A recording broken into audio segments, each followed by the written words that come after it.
And so the first thing I did was cook off some bacon before we get to the chicken. Of course. Just for that smoky flavor to add depth to the soup. Yeah. I set that aside and use that as a garnish later. Perfect. And now, like all good soups, you start with that mirepoix, onion, carrot, celery. And a nice little tip.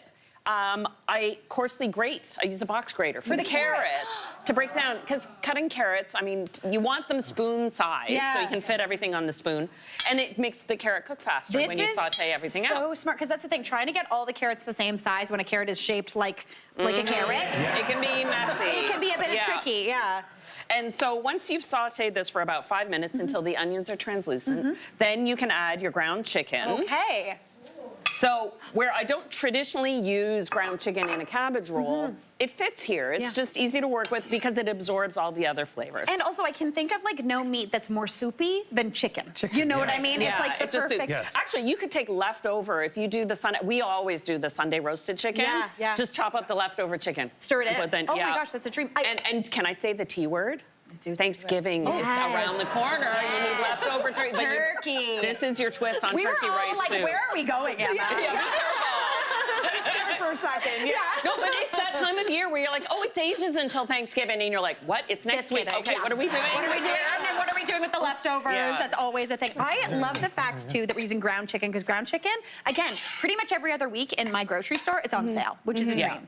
Okay. I added a little bit of garlic. Beautiful. And you can cook the chicken through or part way. It's not, it's neither here nor there. You're not looking to brown it or do, you know, there's no crispiness to No, we're making soup. in soup. Yeah. We're making soup. The crispiness is the bacon, which you're doing on top later. Yes. Love that. Okay. Yes. Now, this is cabbage roll soup, so that means you've got your flavor builders, you need the cabbage and the tomatoes in a traditional cabbage roll.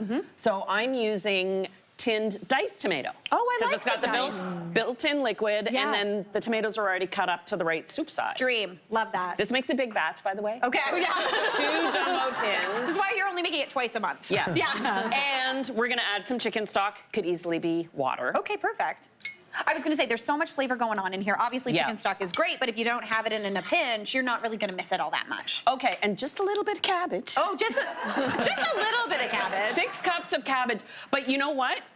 When you cut into a cabbage, you're gonna get your 6 cups, and you're still gonna have 3/4 of your I cabbage. was going to say, cabbage is truly the gift that keeps on giving. Eventually, you're like, are you a curse? But it's great. I love cabbage. And so this all goes in, but right now all we have is just a cabbage tomato chicken soup. Yeah. Now we need to talk about the cabbage roll kit. The cabbage roll kit. I like this name. Okay. So my background is Slovak, and any Central European country has a cabbage roll recipe. You could be Ukrainian, Hungarian, Polish, Croatian. Czech. Oh my God.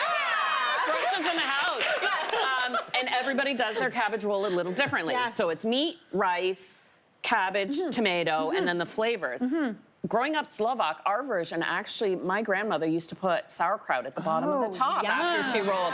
So a little bit of cider vinegar. You need the vinegar kick. Okay, I love that. So in goes cider vinegar. This is also like lighten up the soup. Make it so you can have a second bowl of soup, which is always a good thing. Yeah. Prepared horseradish. Oh, okay. Now, not traditional to a cabbage roll, but again, it brings out the cabbage roll-ness of it. Again, it's of got the that soup. little bit of sourness because prepared horseradish is like kind of pickled. and a little piquant. Yes, exactly. Yes. Some bay leaf that goes in, but will come out. Yeah. Paprika. Beautiful. Not the smoky stuff. No, you just need okay, good, just the regular. Just regular paprika. And then what's this? Celery salt. Oh. Again, sort of rounds out the flavors. I love a celery salt so much. It's not just for your Caesar rim. No. Put it in your soup, put it very in your handy. coleslaw. Yeah. It is like kind of best friends with cabbage. And then I like to use long grain brown rice in this recipe because the white rice can just like poof and turn to mush. Yeah.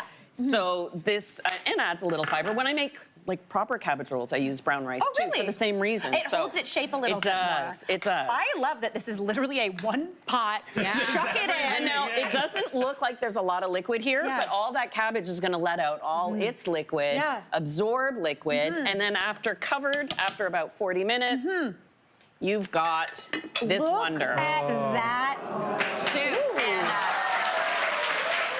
Oh my gosh. Add a little salt and pepper at the beginning, at the end. Okay, I'm gonna grab a couple bowls. Okay, let's be realistic. Yeah. This is like all soups, better the next day. And when you make it and then reheat it, Yeah. and you're gonna look at it and it's more of a cabbage roll stew. Wait, perfect. So keep adding liquid and you'll have the soup all week forever. long. Yeah. Never ending soup. That's one of my favorite things when that soup basically turns into a stew and you're like, well, I could have stew or I could redo a soup, which is a little bit more of that broth. Yeah. This smells so homey. It smells so good. You smell that little bit of celery salt in there too. It does come through. And then what's a cabbage roll without sour cream? Nothing for me. What are we doing? So the bacon that I Yeah. cooked off, you add that. Okay, perfect. And then, of course, I have sour cream in my veins. I'm the person who, whenever I dollop a sour cream, I don't tap it off. I just eat. Yeah, I'm fine with this. Yeah, that's a dream. Okay, Anna, let's give this a taste. I am absolutely thrilled about this. Okay, let's go. And comfort food. That is pure comfort. I would sit on a couch with that whole pot of soup and eat it. Yep. But you feel good about it because it is quite virtuous. Yeah, it and is. affordable. 100%. Cabbage, ground chicken. Yeah, you could literally make 4 times this with 1 cabbage, which is an absolute dream. Hey, Mary here. What did you think? Drop your comments below and don't forget to like and subscribe for more of the good stuff.